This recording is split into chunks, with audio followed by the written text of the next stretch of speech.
Hello friends. आज हम discuss करने वाले हैं कुछ इंटरेस्टिंग रिजल्ट्स जो क्वार्टर टू के आए हैं। Number one company is quality pharmaceuticals. If you look at the quarterly results, दो so top line has increase from 90 crore to 111 crore, and profit has gone up from 8 crore to 14 crore. And the major thing in quality pharma is operating margin has been consistently maintained 22%. And even in this quarter, the operating margin has been increased from 22 to 23%. Even the stock P is 20, so it quite looking reasonable. And जो company ने अभी guidance दी है वो guidance दी है 600 करोड़ की for the next 2 years. So this is looking quite interesting. Second company is G power India limited. Stock is up by 18.20%. If you look at the result, so top line has gone from 217 crore to 281 crore, and profit है इसमें आपको दिख रहा होगा कि profit reduce हो गया है 67 करोड़ से 32 करोड़ हो गया है. लेकिन अगर आप देखेंगे सितंबर 24 में तो यहाँ पे एक अदर इनकम भी थी 70 करोड़ की. तो जब भी हमें देखना चाहिए कि प्रॉफिट का डिप हुआ है या राइज हुआ है, तो उसमें से हमें अदर इनकम हटा देनी चाहिए. अगर हम इसमें से अदर इनकम हटा देंगे तो हमें पता चलेगा कि ये सब्सटेंशली प्रॉफिट इंक्रीज हुआ है इसके अंदर. एंड कंपनी के मार्जिन भी मेंटेन हुए 10% पे, जो कि पहले नेगेटिव रहा करते थे या जीरो रहा करते थे, इस बट ये 10% के पॉजिटिव मार्जिन हुए हैं.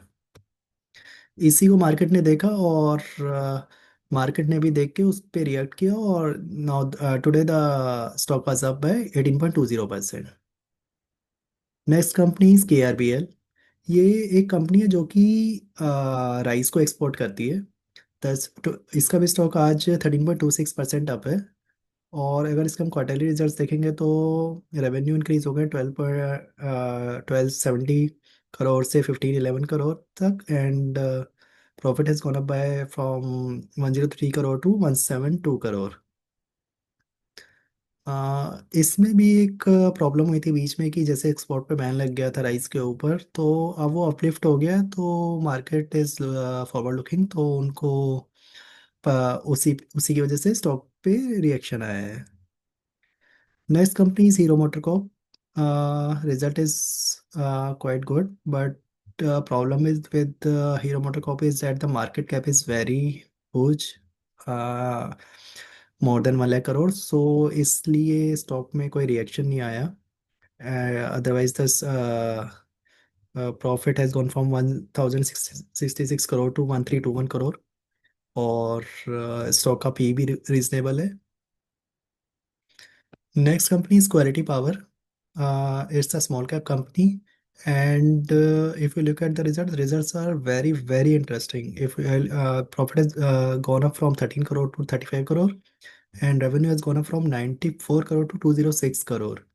इवन जो लास्ट ईयर तक सिंगल डिजिट में ऑपरेटिंग मार्जिन रहा करते थे, वो अब डबल डिजिट में मेंटेन करी कंपनी 18 15 24 18% के आसपास.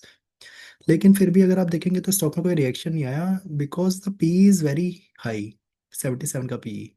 एंड अगर हम इसका चार्ट भी देखते हैं तो मार्केट को ऑलरेडी पता था, क्योंकि मार्केट ऑलरेडी फॉरवर्ड लुकिंग पे चलती है, इसलिए ऑलरेडी वो प्राइस सब दे चुकी थी, इसलिए स्टॉक में कोई रिएक्शन नहीं आया. Next company is control print. ये कंपनी क्या करती है, बेसिकली इंडस्ट्रियल प्रिंटर्स बनाती है और साथ में इंक भी बनाती है, ताकि वन टाइम तो इनका प्रिंटर इंडस्ट्रीज बाय कर लेती है, लेकिन उसको रिफिलिंग के लिए जो इंक चाहिए होती है वो भी यही प्रोवाइड करते हैं. इसका भी रिजल्ट काफ़ी इंटरेस्टिंग आया है. 102 करोड़ से रेवेन्यू अप हो गया 112 crore, and profit is gone up from 13 crore to 19 crore. Small reaction by the basically market, but company is quite interesting. Okay, thank you very much.